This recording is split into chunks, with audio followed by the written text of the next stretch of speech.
സ്ഥിതിമാറ്റം part 2, turning around, turn around. കഴിഞ്ഞ ദിവസം ദാവീദിനെക്കുറിച്ച്, ദാവീദിന് അനുഗ്രഹം കൊടുത്ത നിമിഷം തൊട്ട്, ശൗല് വന്ന് അഭിഷേകം കൊടുത്ത നിമിഷം തൊട്ട് ദാവീദ് ഓടുകയാണ്. ഏകദേശം 17 വർഷത്തോളം ദാവീദ് ഓടി. 30-ാം വയസ്സിലാണ് ദാവീദ് രാജാവാകുന്നത്. 30-ാം വയസ്സിൽ എന്താ സംഭവിച്ചതെന്നുള്ളത്, സ്ഥിതിമാറ്റത്തിൻ്റെ എന്താ സംഭവിച്ചതെന്നുള്ള വേദപുസ്തകത്തിൽ എഴുതിയിരിക്കുന്നതാണ്.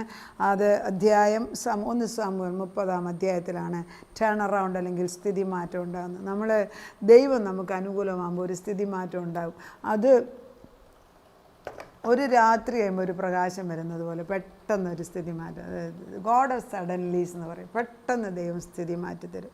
ഇന്നലെ വരെ കരഞ്ഞുകൊണ്ടിരിക്കുന്നവൻ ഇന്ന് പെട്ടെന്ന് സന്തോഷിക്കാനുള്ള അവസരം ഉണ്ടാക്കും. അത് ദൈവത്തിൻ്റെ വിശ്വസ്തതയാണ്. എക്സാമ്പിള്, ഒരിക്കലും ഇനി കല്യാണം നടക്കത്തില്ല എന്ന് പറയുന്ന ചില പെൺമക്കൾക്ക് നമ്മൾ പ്രാർത്ഥിക്കും.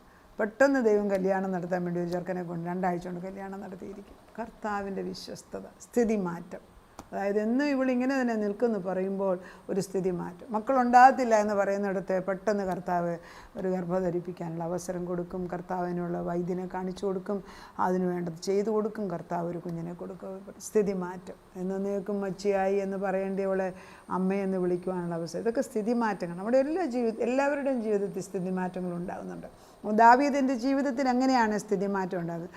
ദാവീദ് ഇപ്പം നമ്മൾ മനസ്സിലാക്കി സിക്ലാഗ് എന്ന് പറഞ്ഞ സ്ഥലത്ത് ഗത്ത് രാജാവിൻ്റെ അടുക്കൽ വന്ന് താമസിക്കുകയാണ്. അങ്ങനെ ഫിലിസ്ത്യർ ശൗലിനെതിരായിട്ട് യുദ്ധത്തിന് വേണ്ടി ഒരു അവസരം ഉണ്ടാകുമ്പം ദാവീദ് പറയാണ്, ഞാൻ വന്ന് യുദ്ധം ചെയ്യാമെന്ന്. ഒരിക്കലും ദാവീദ് അത് ചെയ്യേണ്ടായിരുന്നു. പക്ഷേ ഫിലിസ്ത്യർ യുദ്ധത്തിന് പോകേണ്ട ആവശ്യത്തിൽ ദാവീദ് ചെന്നിട്ട് ഫിലിസ്ത്യരുടെ കൂടെ നിന്ന് യുദ്ധം ചെയ്യാൻ പോവുകയാണ്. അത് ദൈവത്തിന് ഇഷ്ടമായില്ല. എന്താന്നേലും ആട്ടെ, ദാവീദിനെ പോയിക്കോട്ടെ, യുദ്ധം ചെയ്യട്ടെ എന്ന് വിചാരിച്ച് 17 വർഷം പേടിച്ച് നടന്ന ദാവീദ് ഇപ്പോൾ യുദ്ധത്തിന് പോവുകയാണ്. അപ്പോൾ ഇവർ യുദ്ധത്തിന് പോയി കഴിയുമ്പം എന്ത് സംഭവം? ഇവർ ഈ ദാവീദും കൂട്ടരും ഏകദേശം 600 പേര് കൂടെയുണ്ട്.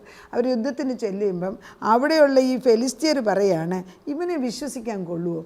ഇവനെ ഒരു യഹൂദനല്ലേ, ഇവനെങ്ങനെയാണ് നമ്മുടെ കൂടെ നിൽക്കുന്നത്? അതുകൊണ്ട് ഇവനെ വേണ്ടാന്ന് പറഞ്ഞ് ഇവനെ തിരിച്ചുവിടും. അപ്പോൾ ഇവർ ഓൾറെഡി സിക്ലാഗ് എന്ന് പറഞ്ഞ സ്ഥലത്ത് നിന്ന് യുദ്ധസ്ഥലത്തേക്ക് പോയിട്ട് യുദ്ധം ചെയ്യാതെ തിരിച്ചു പോകണം. അപ്പോൾ ഇവർ താമസിക്കുന്ന സിക്ലാഗ് എന്ന് പറഞ്ഞ സ്ഥലം ആരും നോക്കാനില്ല. എന്ത് സംഭവിച്ചു? അതാണ് ബാക്ക്ഗ്രൗണ്ട്. ആ ബാക്ക്ഗ്രൗണ്ടിലാണ് 30 വായിക്കുന്നത്.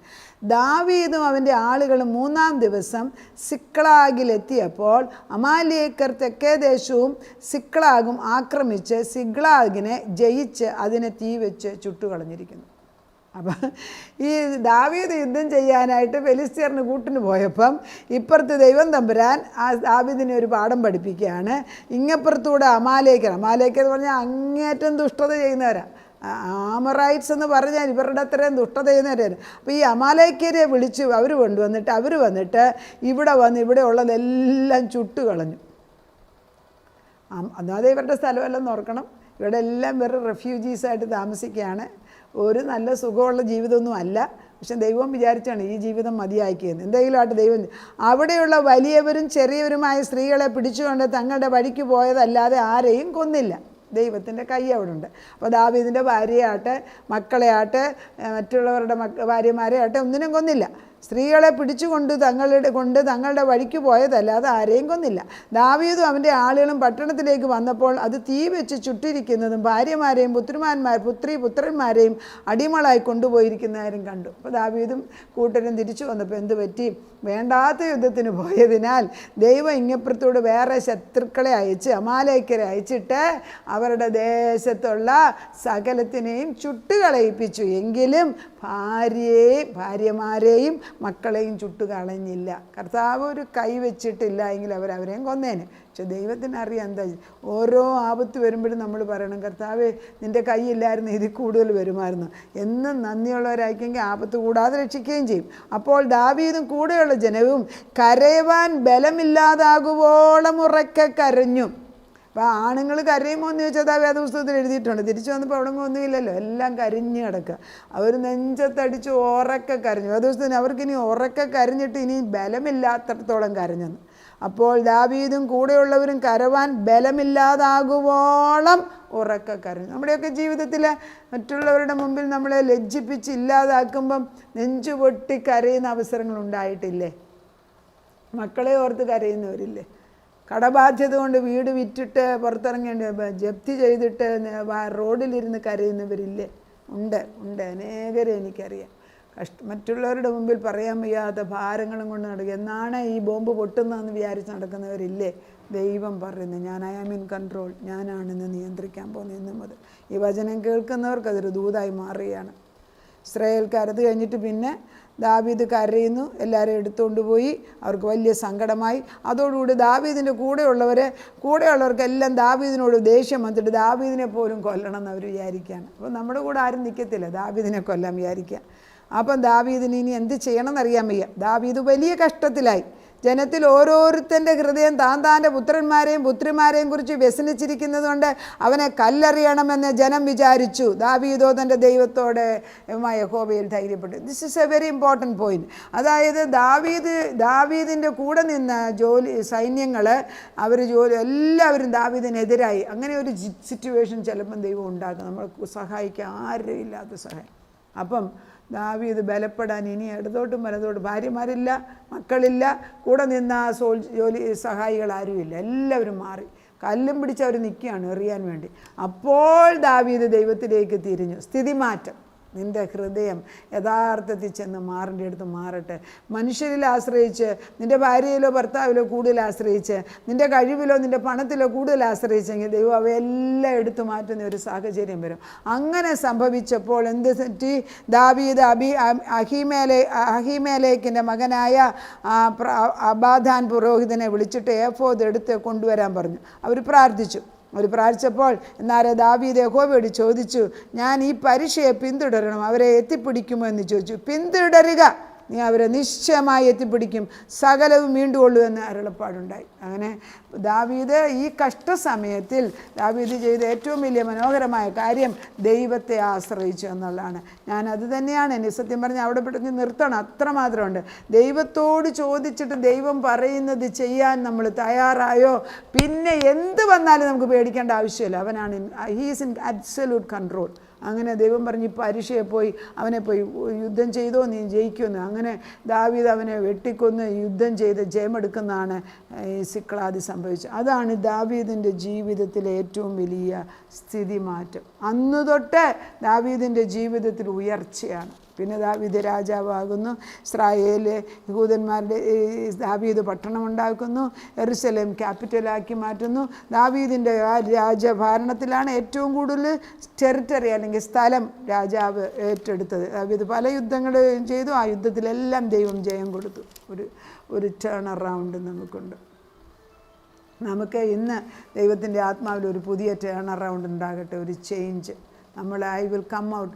എന്ത് സാഹചര്യത്തിൽ കൂടെ നിങ്ങൾ പോരട്ടെ, നമ്മൾ പറയും, കർത്താവേ, എൻ്റെ ദൈവത്തോട് ഞാൻ ആലോചന യാചിക്കുകയാണ്, ആലോചന ചോദിക്കുകയാണ്. നമ്മുടെ മക്കളെക്കുറിച്ച് നമ്മൾ ദൈവത്തോട് യാചിക്കുകയാണ്, ദൈവത്തോട് ആലോചന ചോദിക്കുക. അങ്ങനെ ആലോചന ചോദിക്കുമ്പോൾ ദൈവം ഇറങ്ങി വന്ന് നമുക്ക് സഹായിക്കും. It's a turning point, a turn around. ഞങ്ങൾക്ക് അനേക മക്കൾക്ക് വെളിച്ചം തരുന്ന ഒരു ദിവസമായി മാറുകയാണ്. It will recover, I can recover everything back. നിനക്ക് നഷ്ടപ്പെട്ടതെല്ലാം ദൈവം തിരിച്ചു തരുന്നു. Can you handle what God is going to give? ദൈവം തിരിച്ചു തരാൻ പോകുന്ന വലിയ അനുഗ്രഹങ്ങളെ നിനക്ക് വാങ്ങിച്ചെടുക്കാൻ നീ തയ്യാറാണ്. യുദ്ധവീരനെ പോലെ നിൻ്റെ കൈകൾക്ക് അത് കൈകാര്യം ചെയ്യാനുള്ള ബലമുണ്ടോ? Is there a Ziklag in your life? Are you in despair? Praise God, you will find strength in him. അതായത് നിൻ്റെ ജീവിതത്തിൽ ഒരു സിക്ലാത് സാഹചര്യമുണ്ട്. നിനക്കുള്ളതെല്ലാം ദൈവം അങ്ങനെയോ സൂക്ഷിച്ചു വെച്ചു, ഭാര്യമാരെ മക്കളെ. പക്ഷേ ഈ റെഫ്യൂജി ക്യാമ്പിൽ കിടക്കുന്ന വേണ്ടാത്ത സാധനം എല്ലാം കർത്താവ് കരിച്ചും കളഞ്ഞു. അതൊന്നും കൊണ്ട് നീ തിരിച്ചും കൊണ്ടുവരണ്ട, എല്ലാം പുതുതാക്കുക. പഴയതിനെല്ലാം കരിച്ചു കളഞ്ഞിട്ട് വേണ്ടാത്തതിനെ കരിച്ചു കളഞ്ഞ് പുതുതാക്കുന്ന ഒരു ദൈവം നമ്മുടെ മുമ്പിൽ വന്നിരിക്കുന്നു. നമ്മളെ സഹായിക്കുന്ന ഒരു സ്ഥിതിമാറ്റം എന്ന് നമ്മുടെ കുടുംബങ്ങളെ ദൈവം തന്നിരിക്കുന്നു. അങ്ങനെ തന്നെ സംഭവിച്ചിരിക്കുന്നു. അത് സീൽ ചെയ്യുന്നു. യേശു ക്രിസ്തുവിൻ്റെ പുണ്യനാമത്തിൽ അത് സംഭവിക്കുന്നു. നമുക്ക് പ്രാർത്ഥിക്കാം. ദാവീദിനെ 13-ാം വയസ്സിൽ അഭിഷേകം ചെയ്ത് പിന്നെ 17 വർഷം ഓടി നടന്നു. പിന്നെ ഏകദേശം 30 വയസ്സായപ്പോഴത്തേക്ക് രാജാവാക്കി. എന്നാൽ സിക്ലാഗ് എന്ന് പറയുന്ന അവസ്ഥയാണ് ദാവീദിൻ്റെ ജീവിതത്തിലെ സ്ഥിതി മാറ്റം ഉണ്ടാക്കിയത്. ദാവീദ് ശൗലിനെ പേടിച്ച് ഓടി ഓടി ഓടി ശത്രുക്കളുടെ പക്ഷത്ത് എന്ന് വീഴുമായിരുന്നു. ശത്രുക്കളുടെ പക്ഷത്ത് അഭയം തേടിയൊന്നും ദൈവത്തിന് ഇഷ്ടമായില്ല. എന്നാൽ അവസാനം ദൈവം തമ്പുരാൻ തന്നെ ശത്രുവിൻ്റെ ഗോളത്തിൽ താമസിക്കുമ്പോൾ ഫിലിസ്തീയർക്ക് കൂടെ നിന്ന് യുദ്ധം ചെയ്യാൻ പോയപ്പോൾ അമാലേക്യരെ അയച്ചിട്ട് ദാവീദിൻ്റെ താമസിച്ചിരുന്ന സ്ഥലം ചുട്ടുകളയിപ്പിക്കുകയാണ് ചെയ്തത്. നീ ഇവിടെ താമസിക്കേണ്ടവനല്ലെന്നേ, നീ തിരിച്ചുപോ എന്ന് ദൈവാത്മാവ് പറയും. നീ ഇവിടെ താമസിക്കേണ്ടവനല്ല, തിരിച്ചുപോ ശിവൻ്റെ നാമം. അങ്ങനെ നമ്മുടെ മക്കളൊക്കെ ചെന്ന് പറ്റേണ്ടടുത്ത് ചെന്ന് പറ്റട്ടെ, ഇനി കറങ്ങി നടക്കേണ്ട ആവശ്യമില്ല. ഇതോടെ ഒരു ദൂതാണ് കടന്നു പോകുന്നത്. പരിശുദ്ധാത്മാവിൽ മക്കൾ അലഞ്ഞു നടക്കുന്നവരെ ദൈവം കൂട്ടിച്ചേർത്ത് ഒന്നിച്ച് നിർത്തുന്ന സ്നേഹത്തിന് നന്ദിയോടെ സ്തോത്രം ചെയ്യുന്നു. നാഥനത് ചെയ്യുന്നത്. Battle of Ziklag. അതേ കർത്താവേ, ഈ പരീക്ഷയുടെ പുറകെ പോകണമോ? നിൻ്റെ വിളിക്കനുസരിച്ച് യോഗ്യമായിട്ട് നീ ഇരിക്കേണ്ട കസേരയിൽ ഇരിക്കുക, തിരിച്ചു പോയെന്ന് ദൈവം പറയുന്നു. ആരുടെയൊക്കെയോ നെഞ്ചിനകത്ത് വേദനകൾ അഴിഞ്ഞു പോകുന്നു. ഒത്തിരിയും പേരുടെ വേദനകൾ ഇതോടുകൂടി അഴിഞ്ഞു പോവുകയാണ്. ദൈവം അവർക്ക് ഉത്തരം കൊടുക്കുകയാണ്. അപ്പച്ച നീ അവരുടെ ഹൃദയത്തിലേക്ക് പുതിയൊരാത്മാവിനെ ഇട്ട് കൊടുത്തിരിക്കുന്നു. ദൈവത്തിൻ്റെ പ്രത്യാശ ഇട്ട് കൊടുത്തിട്ട് അവർ ചെന്നെത്തേണ്ട പക്ഷത്ത് പടകിൽ നീ കയറി അവരെയും കൊണ്ട് പോകുന്നതിന് നന്ദിയോടെ സ്തോത്രം. അപ്പച്ചനാണ് അവരെ കൊണ്ടുപോകുന്നത്. അപ്പച്ചൻ കൊണ്ടുപോയാൽ എത്തേണ്ടിടത്ത് എത്തിക്കും. എൻ്റെ കൂടെയുള്ള നായകൻ വിശ്വസ്തൻ തന്നെ.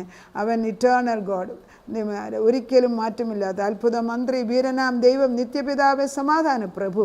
നമ്മുടെ മക്കളെ ഓരോരുത്തരെയും കൈക്ക് പിടിച്ച് നടത്തുന്നതിന് സ്തോത്രം ചെയ്യും. ഒരു സ്ഥിതി മാറ്റം അവർക്ക് കൊടുത്തതിന് സ്തോത്രം. ഞങ്ങളുടെ ജീവിതത്തിൽ ഒരു സ്ഥിതി മാറ്റം തന്നതിന് നന്ദി വരും. പണസംബന്ധമായ കാര്യങ്ങൾ, രോഗത്തിൽ, മാനസികമായ ഭാരങ്ങളിൽ, മക്കളെക്കുറിച്ചുള്ള ഭാരങ്ങൾ, ബിസിനസ്സിലൊക്കെ ദൈവത്തിൻ്റെ ശക്തി കടന്നു വന്ന് ഒരു സ്ഥിതി മാറ്റം ഇട്ട് കൊടുത്തതിന് നന്ദി പറയുന്നു. പ്രാർത്ഥന കേട്ട് ഞങ്ങളെ അനുഗ്രഹിക്കാൻ കടന്നു വന്ന ദൈവത്തിന് നന്ദി. യേശു ക്രിസ്തുവിൻ്റെ പുണ്യനാമത്തിൽ തന്നെ. ആമേൻ.